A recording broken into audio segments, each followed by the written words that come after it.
Dengan saya Dimas Andrianto.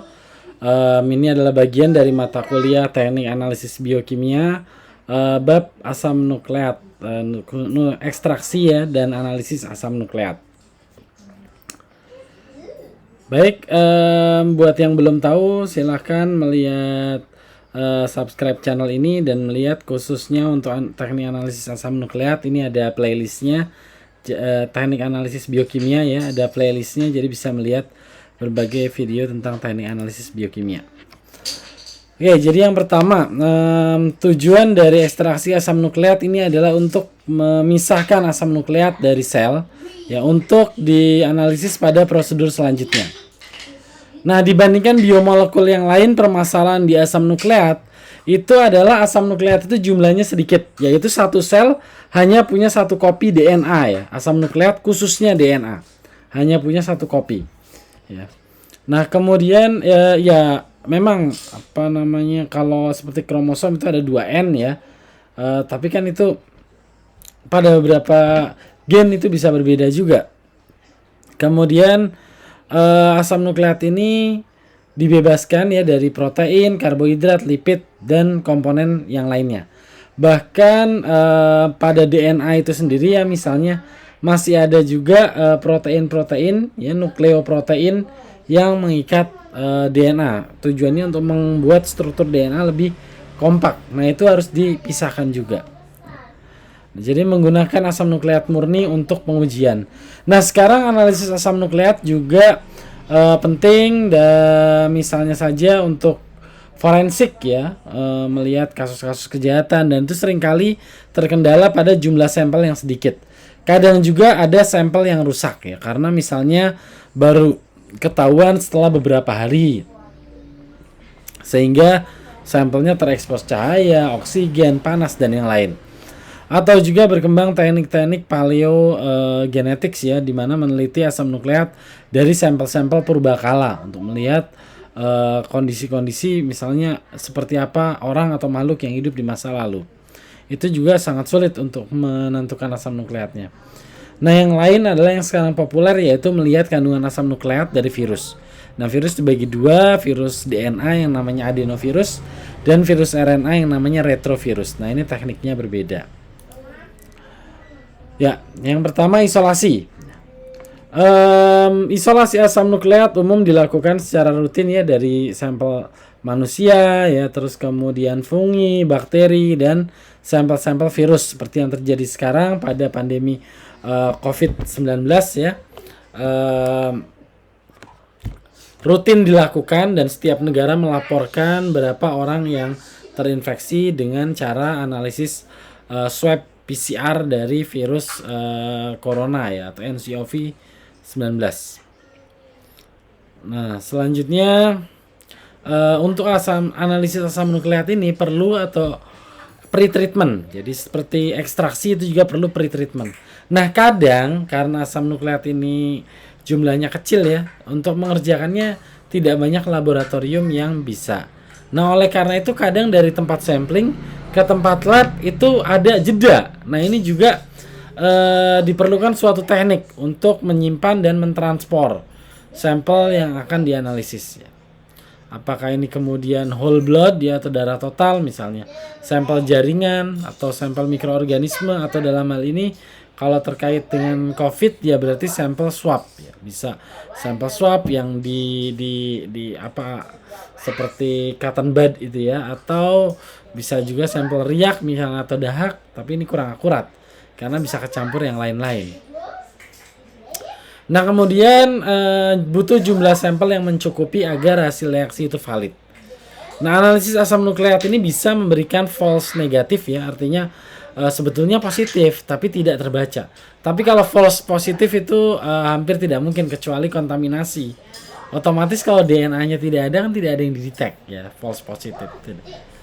Oke, nah selanjutnya isolasi organik. Nah, zaman dulu ini yang sering dilakukan, atau kalau nanti penelitian menggunakan sampel tanaman, sampai sekarang ekstraksi asam nukleat dari sampel tanaman itu sering menggunakan ekstraksi organik, isolasi organik. Kenapa?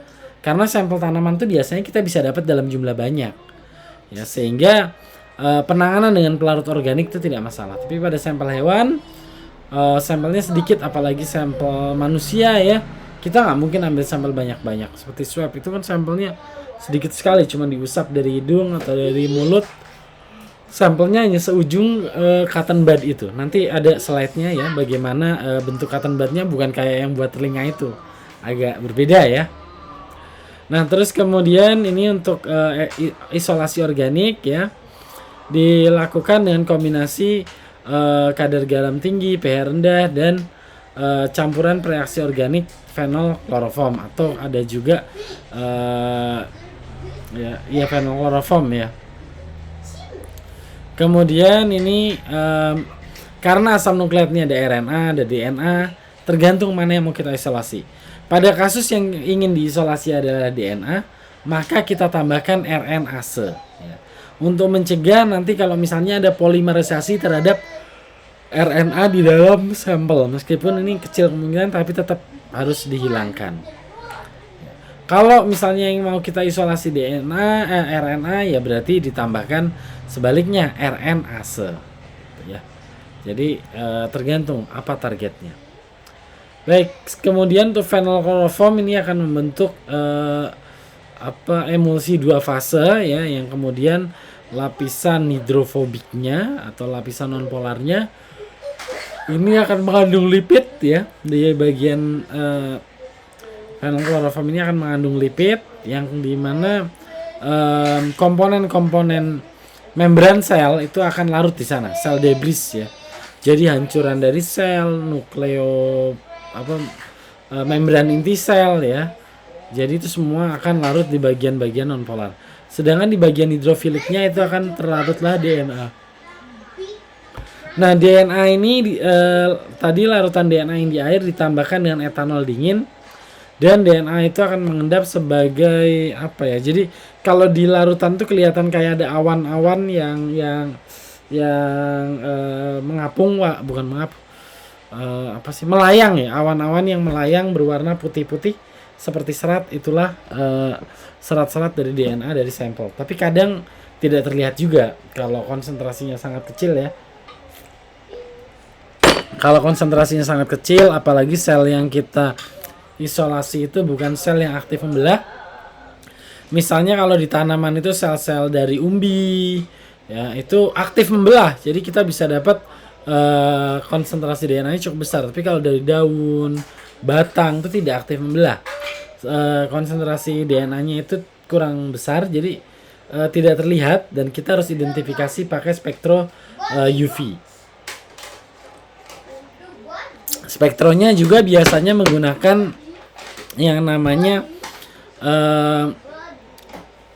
mikrospektro ya, atau nanodrop, spektrofotometer nanodrop ya. Sebenarnya istilahnya nanodrop, tapi sebetulnya volumenya 2 mikroliter ya. Jadi 2 mikroliter itu juga sangat sedikit.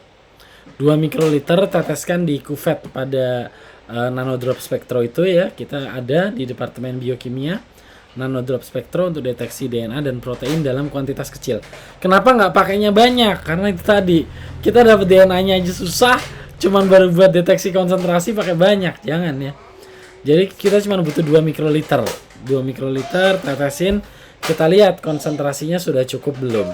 Selain itu juga kita melihat kemurniannya juga, bisa langsung di nanodrop itu ya, dengan perbandingan panjang gelombang. Oke, untuk metode isolasi penggunaan garam istilahnya adalah salting out ya, dimana garam pada konsentrasi rendah itu akan membantu mengendapkan protein dan DNA. Itu akan membantu melarutkan protein dan DNA. Tapi garam pada konsentrasi tinggi itu akan mengendapkan protein ya, membuat presipitasi protein. Ini sudah dipelajari. Nah, DNA akan tertinggal di dalam larutan. Nah, kemudian dipisahkan, disaring atau dekantasi. Nah, kemudian DNA diendapkan dengan isopropanol ya. Jadi ini nanti DNA akan tampak seperti putih-putih seperti ini. Balik lagi, ini kalau seperti ini biasanya dari sel-sel yang aktif membelah, jadi DNA-nya banyak. Seperti misalnya biasanya sih kalau buat praktikum itu bawang gitu ya, itu aktif membelah, sel DNA-nya bisa banyak. Tapi kalau pada sel yang tidak aktif membelah sedikit, apalagi sel hewan. Tidak mungkin terlihat seperti ini ya. Virus lagi, wah nggak mungkin kelihatan, kecil sekali. Nah, kemudian isolasi padat ya, solid phase isolation ini lebih cepat dan efektif. Kemudian menggunakan matriks ya atau bahan padat untuk menjerap DNA-nya. Nah, kemudian dicuci terhadap kontaminan dan DNA-nya itu nanti dipisahkan dengan kolom. Nah, ini sekarang teknik yang mirip ini bahkan sudah dikembangkan untuk biosensor ya. Jadi saya sedang mencoba saya memasukkan penelitian biosensor di mana kita membuat single strain DNA ditambatkan kepada suatu elektroda. Kemudian nanti kalau dari sampel misalnya untuk deteksi DNA babi gitu ya. Jadi tidak perlu PCR lagi. Jadi nanti dari sampel itu kita hidrolisis ya, kita denaturasi. Kita denaturasi DNA-nya dan kemudian DNA-nya nanti akan berpisah ya dari double strain menjadi single strain. Nah, kita reaksikan dengan elektroda tersebut yang ada single strain DNA juga. Nanti kalau nempel maka muatan listriknya itu akan berubah sehingga akan terdeteksi pada detektor dari biosensornya itu berkembang juga teknik seperti itu. Kita sedang coba mengembangkan juga. Nah, ini adalah mekanisme isolasi DNA dengan menggunakan padatan ya. Jadi pada kolom. Nah, jadi di sini dibuat permukaan yang hidrofilik,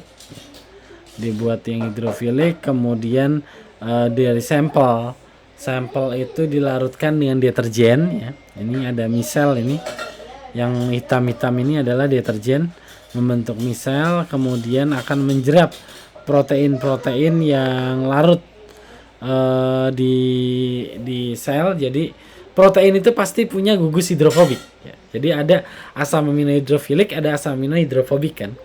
Nah, asam amino hidrofobik itu akan diikat oleh surfaktan ini ya, oleh oleh surfaktan sehingga akan membentuk misel. Baik juga lipidnya juga diikat, jadi ini semua lewat. Dan DNA akan tertahan di sini. Ya, DNA akan tertahan. Nanti setelah ini semua lewat, baru DNA-nya dicuci untuk memperoleh DNA yang murni. Tapi balik lagi, teknik ini hanya dipakai kalau kita punya sampel DNA dalam jumlah yang banyak. Tapi kalau dengan untuk virus ini nggak cocok teknik-teknik ini. Biasanya untuk tumbuhan nih cocok. Nah, selanjutnya lisis kasar ya. Jadi screening sampel dalam jumlah banyak ya. Balik lagi, biasanya emang tumbuhan ya yang kayak gini-gini. Kalau untuk manusia, apalagi tadi kayak virus ya, kan nggak mungkin sampel si A sama sampel si B itu dicampur, kan nggak mungkin. Tapi kalau pada tumbuhan misalnya satu petak, satu perlakuan, itu bisa aja kita mix sampelnya untuk memperoleh jumlah atau volume yang mencukupi untuk analisis. Jadi bisa cukup banyak. Nah, terus kemudian ada lagi nih ya, kalau isolasi dalam jumlah sampel sedikit, isolasi dalam sampel yang cukup rumit ya, seperti dalam parafin. Atau kalau pernah lihat film Jurassic Park ya, nggak tahu nih angkatan ini ngelihat nggak, filmnya udah cukup jadul soalnya, tapi cukup populer ya. Nah, jadi Jurassic Park itu dari dinosaurus, ada nyamuk yang menggigit dinosaurus, kemudian nyamuk itu terjebak di dalam getah pohon ember dan menjadi batu ember ya, jadi keras kayak embedding gitu. Nah, bagaimana memurnikan DNA yang terjebak di dalam embedding itu? Nah, ini cukup menantang ya, cukup sulit. Nah, kemudian telah dipelajari juga bahwa organel dalam sel itu ada beberapa organel yang memiliki DNA sendiri. Misalnya mitokondria dan kloroplas. Nah, isolasi DNA-nya tentu berbeda dari DNA inti dan lebih sulit karena DNA-nya ukurannya lebih kecil, lebih pendek. Jadi DNA mitokondria itu diwarisi hanya dari ibu. Jadi tidak dari bapak. Karena apa? Karena sitoplasma sel itu dari ibu. Jadi sperma itu hanya menyuplai langsung untuk inti sel. Jadi pertama kita harus pisahkan dulu mitokondria selnya, delisis mitokondrianya, baru kemudian kita akan endapkan DNA mitokondria dengan etanol dingin. Nah, sentrifugasi untuk pemisahan mitokondria memerlukan alat namanya ultrasentrifuge, ultra refrigerate centrifuge. Jadi suhu dingin tapi ultra. Kalau kita di lab hanya ada high speed, jadi belum bisa. High speed itu maksimal 25.000 rpm, tapi kalau ultra centrifuge sampai 125.000 rpm. Ya, selanjutnya isolasi RNA. Nah, jadi RNA itu biasanya single strain, ya, utas tunggal. Kalau DNA itu double strain, utas ganda.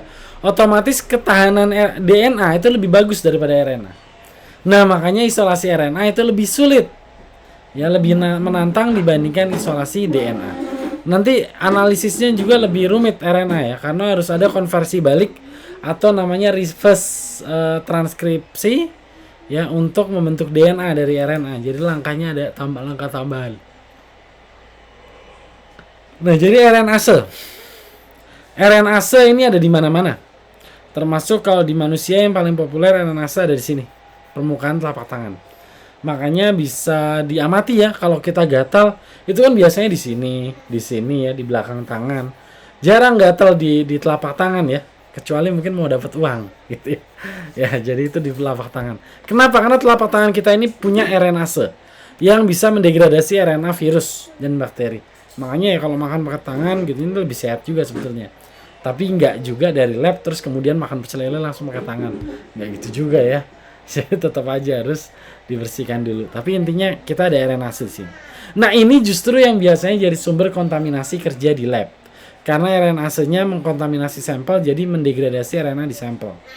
Jadi untuk bekerja dengan RNase itu memang jauh lebih sulit ya.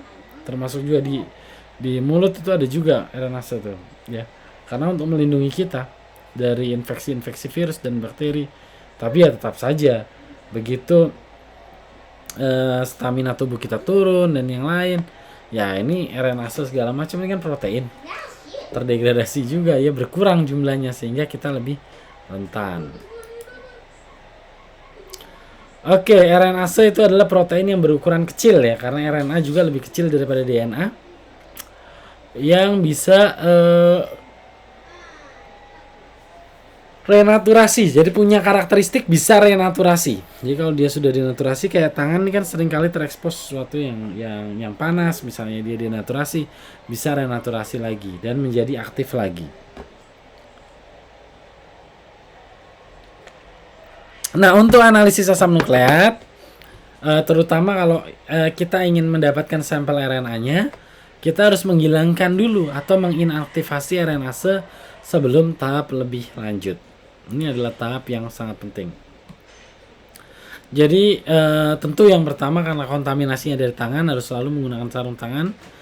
Nah, membeli peralatan-peralatan ya, baik Eppendorf dan tip pipet yang RNase free. Harganya beda lagi. Iya betul, beda lagi, harganya lebih mahal. Ya, jadi udah steril RNase free. Itu ada sertifikasinya khusus ya. Cari di suppliernya RNase RNase free ya. Jadi tidak mendegradasi RNA. Nah, terus kemudian menggunakan barang-bahan kimia yang RNase free juga. Jadi dijamin bahwa tidak ada kontaminasi RNase.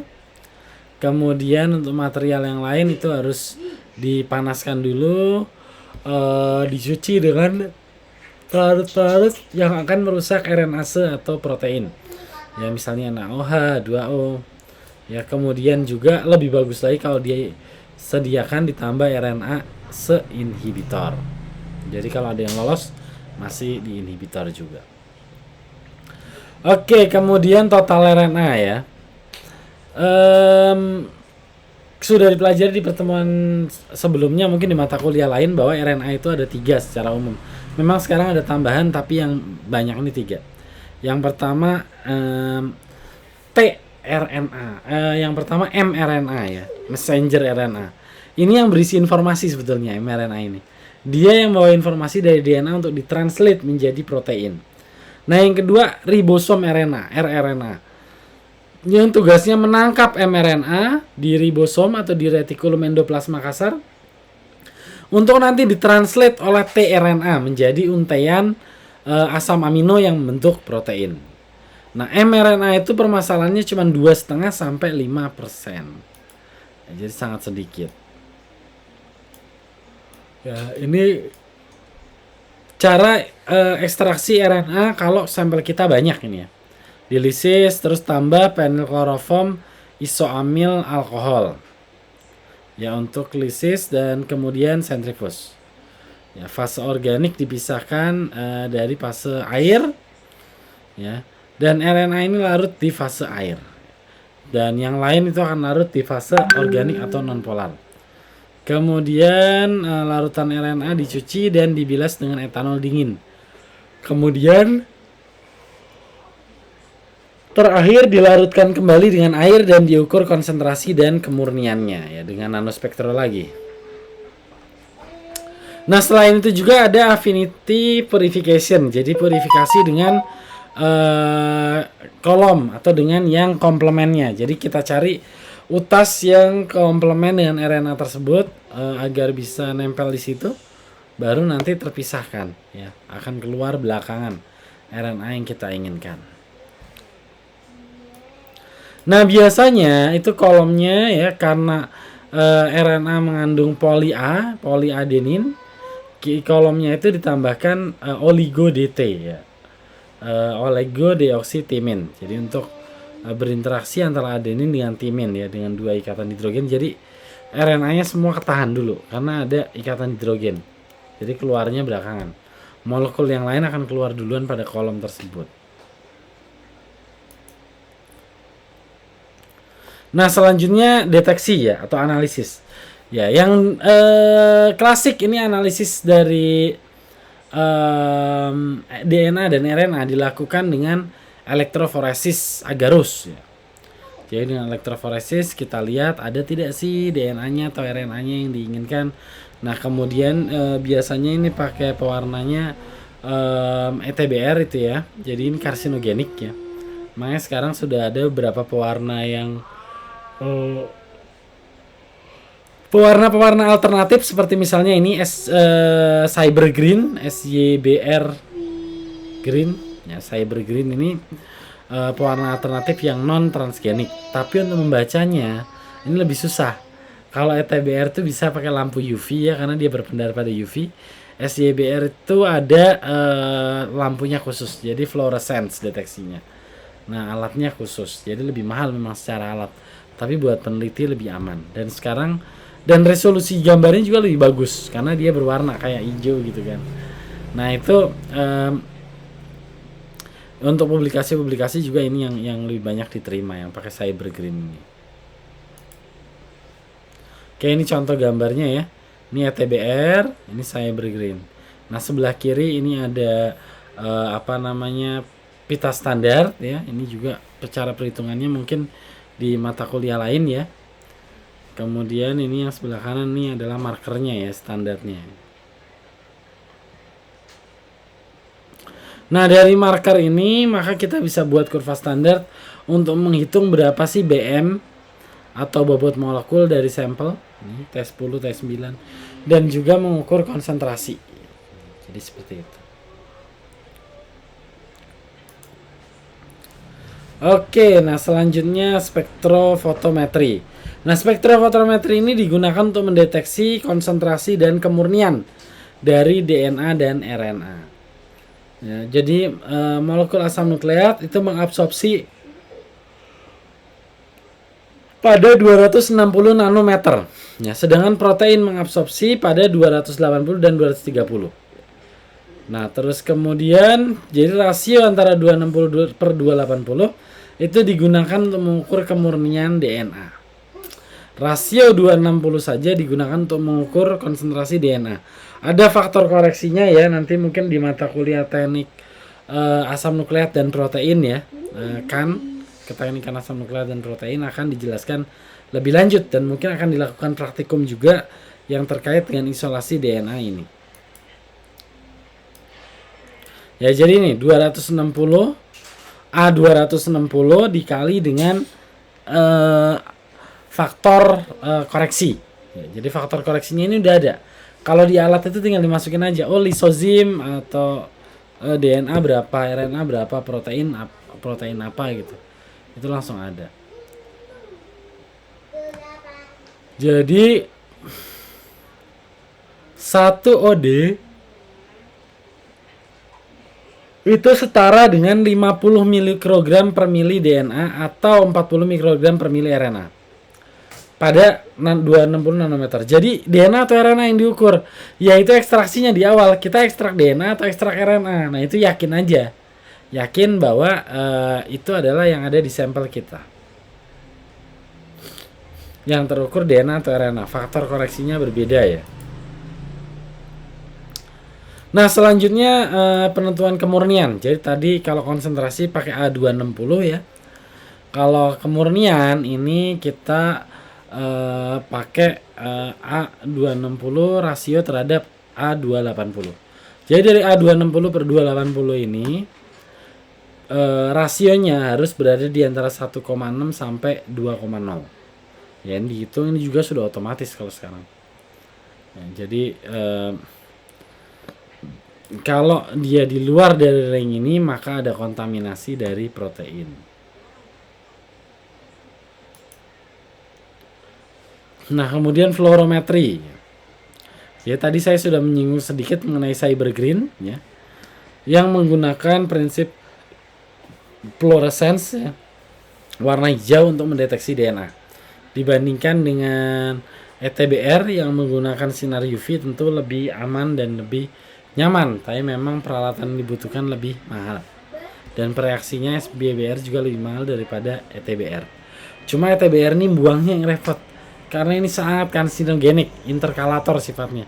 Jadi dia menyelip di antara basa-basa DNA, sehingga menyebabkan nanti pembacaan berlebih atau point mutation, menyebabkan mutasi titik ya, point mutation. Nah sehingga ini sangat berbahaya, termasuk kalau dibuang ke perairan juga berbahaya.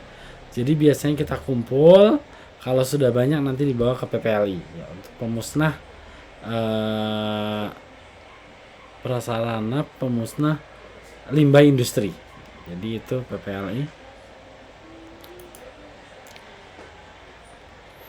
Nah, jadi fluorometri itu lebih sensitif dibandingkan spektrofotometri ya, karena kalau spektro ada sumber cahaya terus kemudian dia didetek cahaya yang lewat. Tapi kalau fluorometri emang dari sampelnya sendiri secara langsung berapa yang dipancarkan oleh sampel tersebut.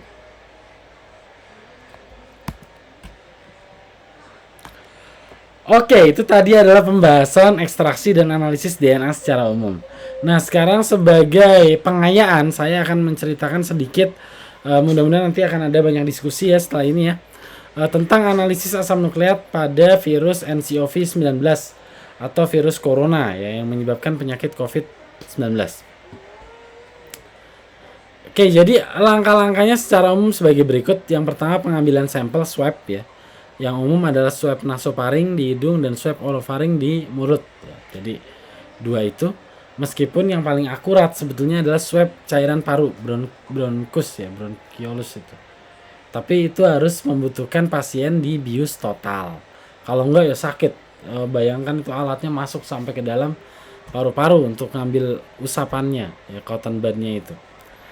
Nah kemudian setelah diambil, tadi saya sampaikan ini virusnya virus RNA ya, mudah sekali terdegradasi oleh RNase. Oleh karena itu kita harus perlu media yang bisa membawa virus ini. Apalagi alat untuk analisis ini nggak banyak ya. Seluruh Indonesia aja cuma ada berapa itu PCR yang RTQ PCR. Jadi kalau pakai PCR biasa itu hasilnya cuma positif negatif saja. Ya, tapi kalau RTQ nanti bisa dapat yang namanya nilai CT. Ya, CT CT tulisannya, bukan CT nama orang ya. Oke ya. Jadi ini kemudian setelah virus dibawa dari tempat sampling ke laboratorium, maka dilakukan yang pertama ekstraksi. Nah, tahap yang paling bahaya itu sebenarnya di sini. Ya, beberapa kelas Anda ada yang bekerja di lab klinis maupun di rumah sakit ya, yang memegang alat PCR ini. Jadi yang berbahaya itu dari nomor 1 sampai nomor 3. Ya, kenapa? Ini maaf ini salah ini. Harusnya DNA ya bukan RNA. Harusnya RNA bukan DNA. Ya, jadi karena di sini virusnya masih utuh. Tapi kalau udah diekstrak tinggal RNA-nya saja. Secara teori itu udah nggak bahaya. Kecuali RNA-nya Anda suntikan sendiri ke tubuh. Ya itu ngapain? Gitu kan. Nah setelah dapat RNA-nya kita lakukan RT-PCR. Setelah di RT-PCR pembacaan hasil. Tergantung kita pakai PCR-nya yang jenis apa. Kalau yang kuantitatif ya kita langsung dapat nilai CT. Kalau yang bukan kuantitatif harus di elektroforesis untuk memperoleh hasilnya positif atau negatif. Kalau CT udah otomatis pakai kuantitatif nanti. Oke, yang pertama pengambilan spesimen. Mungkin kalau yang udah pernah lihat orang di swab itu pakai semacam kayak cotton bud gitu ya. Tapi sebetulnya bukan kapas ujungnya, tapi plastik seperti ini. Kenapa kalau kapas? Kalau kapas nanti virusnya malah terjebak di dalam. Jadi nanti begitu diekstrak konsentrasinya tidak menggambarkan konsentrasi sebenarnya. Jadi pakai yang ini plastik. Jadi virusnya tidak menempel di sini. Begitu dimasukkan ke larutan yang ada di dalam Eppendorf, ya, maka virusnya akan larut semua. Nah, ini Eppendorf yang digunakan untuk menyimpan virus dan membawa dari tempat sampel ke lokasi laboratorium. Namanya VTM, singkatan dari virus transfer media. Ya, virus transfer media juga ini adalah ya beberapa negara ya yang tidak mampu, mereka terpaksa membuat sendiri VTM ini. Jadi WHO sudah membuat guideline-nya bagaimana membuat VTM. Ya kalau kamu mau bisnis ini boleh juga. Ada VTM yang non standar, yang buatan sendiri itu ada juga yang jual. Dan rumah sakit juga banyak yang pakai itu. Biar murah, menekan biaya analisis. Makanya juga nggak semua rumah sakit bisa memberikan hasil kuantitatif yang ada angkanya. Virusnya berapa sih? Sebagian besar rumah sakit hanya memberikan hasil positif negatif. Tapi kan positif itu sendiri kan macam-macam kan. Positif itu bisa positif ringan ya, yang dalam tanda kutip peluang menularkannya kecil atau tidak bisa menularkan. Karena virusnya ada tapi konsentrasinya kecil, jadi tidak bisa menularkan. Atau sedang atau bahkan gejala berat. Nah ini sekarang lagi populer yang namanya happy hypoxia. Jadi kena corona tapi tak bergejala, tapi tahu-tahu oksigen darahnya drop dan akhirnya bisa fatal menyebabkan kematian. Nah itu kalau kita tidak dapat hasil kuantitatif PCR-nya, kita nggak akan tahu separah apa sih sudah virusnya masuk ke tubuh kita. Nah yang kedua ini ITM, Inactivate Transfer Media. Ini yang sebenarnya lebih bagus. Ya karena virusnya begitu masuk ke sini, virusnya menjadi inaktivasi. Jadi lebih aman untuk orang-orang yang bekerja. Kenapa nggak pakai ini, lebih mahal? Ya udah jelas. Kalau yang sebelah kiri ini lebih murah. Oke, alat analisis asam nukleat pada virus ya, pada corona ini juga macam-macam. Ada yang namanya GeneXpert. GeneXpert itu dia pakainya bukan Eppendorf tapi cartridge ya. Ada lubangnya beberapa, diisi, masukin ke alatnya langsung keluar hasil. Ya, tapi kalau PCR yang biasa maka ada 2 step, yaitu harus diekstraksi dulu. Setelah diekstraksi tambah master mix PCR, baru masuk ke sistem PCR dan nanti keluar hasil apakah positif atau negatif. Ya jadi seperti itu. Jadi ada 2 langkah. Kalau pakai GeneXpert 1 langkah. Kenapa nggak pakai GeneXpert semua? Di Indonesia GeneXpert itu alatnya cuma ada seluruh Indonesia cuma 200 kalau nggak salah. Sangat sedikit sekali. Padahal kita kapasitas analisis bisa puluhan ribu sampai ratusan ribu sampel sehari untuk COVID ini. Apalagi sekarang lagi naik lagi katanya.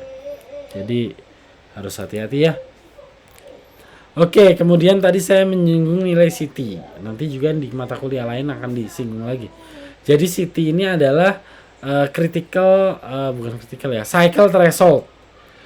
Jadi pada alat kuantitatif PCR itu ada yang namanya threshold line.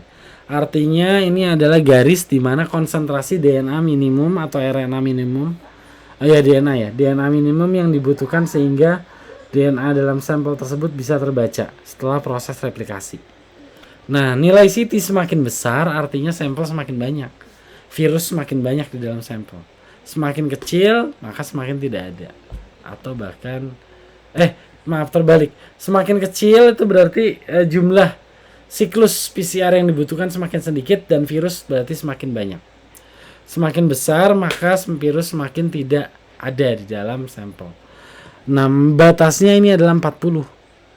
CT di atas 40 dianggap maka virusnya tidak ada atau hasil negatif. Berdasarkan Mikrobiologi Medik Indonesia, CT antara 19 ya. Antara 29 sampai 38 itu masuk gejala sedang. Kalau 38 sampai 40 gejala ringan. Di bawah 38 itu termasuk gejala di bawah 29 ya termasuk gejala berat. Jadi seperti itu. Nah, terus terakhir ini adalah kalau begitu yang dideteksi apa di PCR itu. Nah, beda rumah sakit itu beda. Ada yang deteksi 1 gen, 2 gen, 3 gen sampai 4 gen. Nah, kebijakan positif negatifnya beda lagi.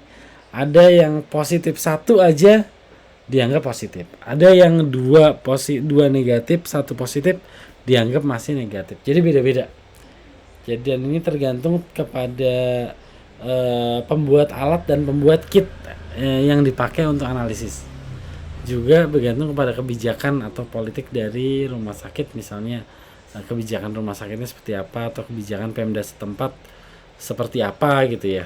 Jadi beda-beda. Oke, demikian materi untuk asam nukleat ya. Saya tutup. Jangan lupa subscribe buat yang belum. Wassalamualaikum warahmatullahi wabarakatuh.